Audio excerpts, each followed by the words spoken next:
आज की यह वीडियो मेरी साइंस की सबसे बेहतरीन वीडियो साबित होने वाली है, लेकिन जिन लोगों को साइंस की समझ कम है और जिनकी इमेजिनेशन पावर कम है, हो सकता है उनको यह वीडियो समझ ना आए। इस वीडियो में हम साबित करेंगे कि कैसे इंसान सच में भगवान बन सकता है या भगवान की बराबरी कर सकता है। ज्यादातर लोगों का मानना है कि भगवान इस पूरे ब्रह्मांड को कंट्रोल करते हैं, वही ये दुनिया बनाते हैं और वही इसका विनाश करते हैं। पर क्या कभी इंसान भी टेक्नोलॉजी के दम पर इतना एडवांस हो सकता है कि वो अपनी मर्जी से कोई सोलर सिस्टम बना सके, किसी सोलर सिस्टम का विनाश कर सके, यहाँ तक कि पूरी की पूरी आकाशगंगा को भी कंट्रोल कर सके, अपनी मर्जी से किसी ग्रह को बना सके, फिर उस पर मनचाहा जीवन तैयार कर सके। भले ही ये सब दावे आपको सिर्फ एक कल्पना ही लगे, लेकिन जो मैं आज आपको बताने वाली हूँ उसे जानकर आप खुद डिसाइड करना कि मेरे दावे में कितनी सच्चाई है और क्या हम कभी भगवान की बराबरी कर सकते हैं। चलिए जानते हैं इस दावे की सच्चाई। सबसे पहले आइंस्टाइन ने साबित किया कि एनर्जी को मास में और मास को एनर्जी में बदला जा सकता है। आज हम इस फार्मूले के दम पर मास को ऊर्जा में बदलने के काबिल हो चुके हैं, जैसे परमाणु बम इसका सबसे अच्छा उदाहरण है। लेकिन अभी तक हम इस काबिल नहीं हुए हैं कि ऊर्जा को मास में बदल सके। लेकिन हमें पता है कि प्रकाश का कण इलेक्ट्रॉन और पॉजिट्रॉन में बदल सकता है। आज हमारे वैज्ञानिकों ने हिग्स बोसोन जैसे तत्वों की खोज कर ली है। आने वाले कुछ दशकों में हमें अच्छी तरह से पता होगा कि ऊर्जा से मास कैसे बन सकता है, और हमारे पास जितनी ऊर्जा होगी हम उतना ही ज्यादा मास यानी द्रव्यमान तैयार कर पाएंगे। हम इंसान जितनी मात्रा में ऊर्जा पैदा करते जाएंगे, हमारी टेक्नोलॉजी भी उतनी ही विकसित होती जाएगी। पर क्या हम कभी इतनी ऊर्जा पैदा कर सकते हैं कि जिससे हम पृथ्वी जैसा पूरा ग्रह ही बना सके या हमारा पूरा सोलर सिस्टम ही तैयार कर सके? कुछ दिनों पहले चीन ने दावा किया था कि उसने अपना कृत्रिम सूर्य बना लिया है, जो असली सूर्य से भी 6 गुना ज्यादा गर्म है। असल में चीन के वैज्ञानिक एक ऐसा रिएक्टर बना रहे हैं जिसकी मदद से अपार ऊर्जा पैदा की जा सके और उससे बिजली पैदा हो सके। चीन का यह रिएक्टर सूर्य के सिद्धांत पर काम करेगा और यह 2025 तक पूरी तरह से काम करने लग जाएगा।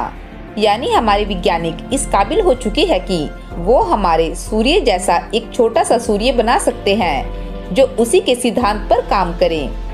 इसके साथ ही हमारे वैज्ञानिकों ने एक ऐसा क्वांटम कंप्यूटर बना लिया है जो सिर्फ 200 सेकंड में इतना काम कर सकता है जिसे करने में आम कंप्यूटर को करोड़ों साल लगेंगे। यानी हमने सूर्य की तरह अपार ऊर्जा पैदा करना और टेक्नोलॉजी में करोड़ों गुना रफ्तार को हासिल कर लिया है। लेकिन अगर मैं कहूँ कि अभी तो हमने टेक्नोलॉजी में सिर्फ ठीक से चलना ही सीखा है, लेकिन आने वाले कुछ दशकों में हमारी टेक्नोलॉजी के विकास की वो स्पीड होगी जिसकी हम कभी कल्पना भी नहीं कर सकते। पिछले कुछ दशकों में कंप्यूटर की स्पीड हर 2 साल में दोगुनी हो रही थी और हमें लग रहा था कि हम इसी रफ्तार से आगे बढ़ेंगे।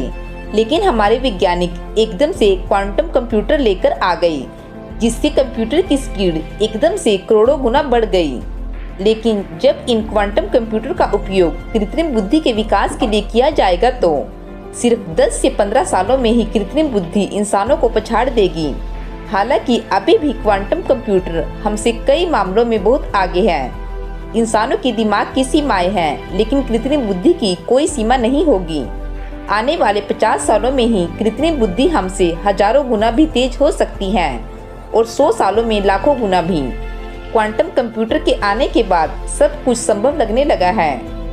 एक तरफ तो हम टेक्नोलॉजी में हजारों गुना रफ्तार से तरक्की करने वाले हैं, दूसरी तरफ हम ऊर्जा के उत्पादन में हमारे सूर्य को ही छोटे लेवल पर तैयार कर रहे हैं। 50 से 100 साल बाद हम इस काबिल भी हो सकते हैं कि हम बहुत बड़ा सूर्य बना सकें। अगर हम आज से 1000 साल बाद की सोचे तो हम पक्के विश्वास के साथ कह सकते हैं कि हम इतने काबिल होंगे कि हम हमारे सूर्य जितनी ऊर्जा को पैदा कर सकेंगे, और साथ में हमारे पास इतनी टेक्नोलॉजी भी होगी कि जिसकी मदद से हम ऊर्जा को जैसे मर्जी प्रयोग कर सके।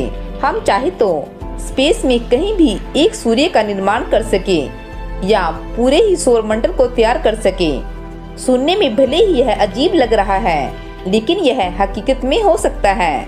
जिस प्रकार किसी जीव के सिर्फ DNA से ही उसे बनाया जा सकता है, भले ही वह जीव विलुप्त हो गया हो या DNA में बदलाव करके कोई नई नस्ल भी तैयार की जा सकती है। जापान मैमोथ को वापस लाने पर काम कर रहा है। जीन एडिटिंग की मदद से हम किसी भी नस्ल में सुधार कर सकते हैं या कोई नई नस्ल बना सकते हैं। उसी प्रकार हर चीज के बनने का एक विशेष फॉर्मूला होता है।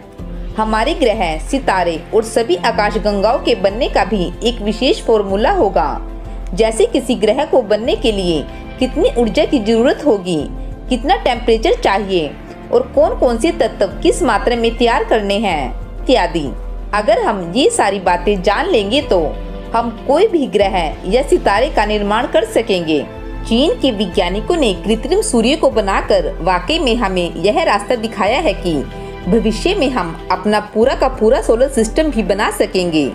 अभी तक हम अपने ग्रह की ऊर्जा का सिर्फ 0.7% ही प्रयोग कर पा रहे हैं, लेकिन धीरे धीरे हम पृथ्वी पर मौजूद सभी प्रकार की ऊर्जा का उपयोग करना सीख रहे हैं। जिस दिन हम अपने ग्रह की 100% ऊर्जा का उपयोग करना सीख गए, उस दिन हम अपने ग्रह को पूरी तरह से कंट्रोल करना सीख जाएंगे और उसके कुछ समय बाद इस ग्रह में बदलाव करना सीखेंगे और उसके बाद हमारे ग्रह की तरह का दूसरा ग्रह बनाने का तरीका जान लेंगे और फिर हम जहाँ चाहे पृथ्वी जैसा ग्रह तैयार कर पाएंगे। असल में हम आज जो भी सोचते हैं वो आज की टेक्नोलॉजी और इंसानी दिमाग के हिसाब से ही सोचते हैं, लेकिन हम भूल जाते हैं कि भविष्य कृत्रिम बुद्धि और क्वांटम कंप्यूटर का है, जिनकी सोचने की पावर की कोई सीमा ही नहीं होगी और इनकी मदद से हम वो काम भी आराम से कर पाएंगे जो हम इंसानों को संभव ना लगे, जैसे प्रकाश की स्पीड से यात्रा करना। आज से 500 साल पहले कितने लोगों ने सोचा होगा कि हम चंद्रमा पर जाएंगे, हजारों किलोमीटर की रफ्तार से सफर करेंगे, हजारों किलोमीटर दूर से ही बात करेंगे। अगर उस समय ये बात किसी ने सोची होती तो लोग उसे पागल ही समझते। असल में हम उतना ही सोच पाते हैं जितना हमने असल में विकास कर लिया है। बहुत से लोगों को तो अभी भी लग रहा होगा कि हम चंद्रमा और मंगल ग्रह पर कभी इंसानी बस्तियां नहीं बसा सकेंगे, क्योंकि ऐसे लोगों को असल में नहीं पता कि हमारी दुनिया कहां से कहां पहुंच चुकी है और हमारी टेक्नोलॉजी का कितना विकास हो चुका है। ठीक उसी तरह 1000 साल तक हमारी टेक्नोलॉजी कितनी एडवांस होगी और इंसान क्या क्या करने के काबिल हो जाएगा, इसका अंदाजा हम आज की तरक्की की रफ्तार के हिसाब से लगाते हैं। लेकिन हमें पता नहीं है कि एकदम से कोई क्वांटम कंप्यूटर भी बना सकता है। पहले हमारे वैज्ञानिकों ने पता लगाया कि पृथ्वी पर 94 तत्व हैं जो प्राकृतिक रूप से पाए जाते हैं, लेकिन उसके बाद 24 और तत्वों को बनाया। इसी से साबित होता है कि जब हम इंसान किसी भी चीज को अच्छी तरह से समझ लेते हैं तो उस जैसी और भी चीजें बना सकते हैं। अभी हम छोटे लेवल पर ऐसा कर पाए हैं, लेकिन एक ना एक दिन हम सभी ग्रहों और सितारों के बनने की प्रक्रिया को पूरी तरह से जान लेंगे और इस काबिल भी होंगे कि उनके जैसे दूसरे ग्रह और सितारों को भी बना सके। शुरू में हम मंगल जैसे ग्रहों पर जीवन की शुरुआत करेंगे, मन चाहे जीवों को वहां बसा सकेंगे और साथ में नए जीवों का भी विकास कर सकेंगे। उसके बाद हम खुद के बनाए ग्रहों पर अपने हिसाब से जीवन की शुरुआत कर पाएंगे। हमारे पास इतनी ज्यादा ऊर्जा और एडवांस टेक्नोलॉजी होगी कि हम पूरी की पूरी आकाशगंगा को ही कंट्रोल कर पाएंगे, किसी भी ग्रह को एक स्थान से दूसरे स्थान पर ले जा सकेंगे।